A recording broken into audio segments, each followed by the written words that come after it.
Well, this week, a shark fisherman saved the life of a teenage girl on Pensacola Beach. He sprung into action nearly 100 yards away.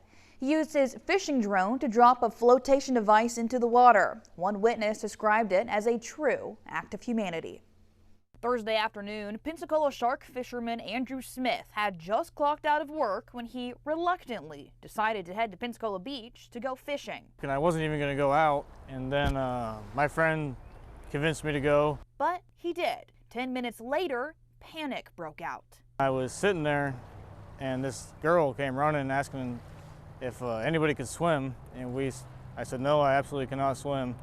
And she was running and screaming, and nobody could swim. And her friend was getting sucked more and more out, and I looked down at the drone, and I was like, well, the drone can swim, I can't. That's when Smith sprung into action.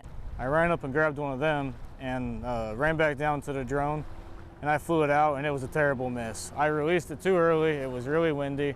Like, it wasn't close at all. At this point, the teenage girl had been battling the rip current for 5 minutes. I was shaking pretty bad. It was nerve-wracking. I about cried. Smith didn't give up. Another bystander gave him a second flotation device. Bystander Robert Ney then started filming, saying he had never seen anything like that in his life. He added it was apparent the young girl was losing steam very fast. And I flew it back out, and after the first one, I could kind of tell how windy it was and stuff.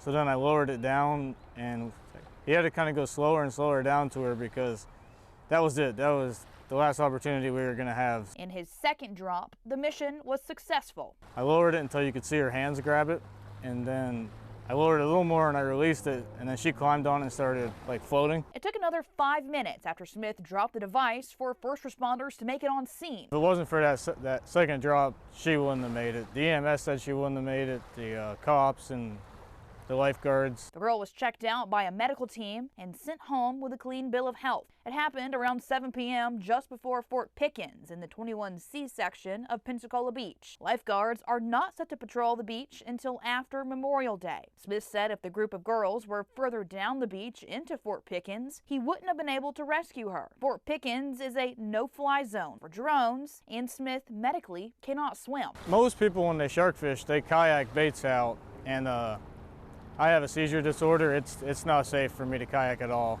I had 2 on Tuesday.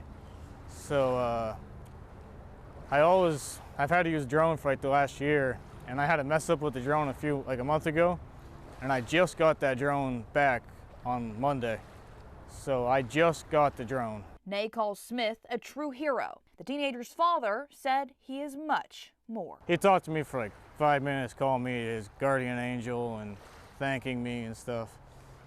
It was pretty crazy. Smith would like to remind people to pay attention to the flag system.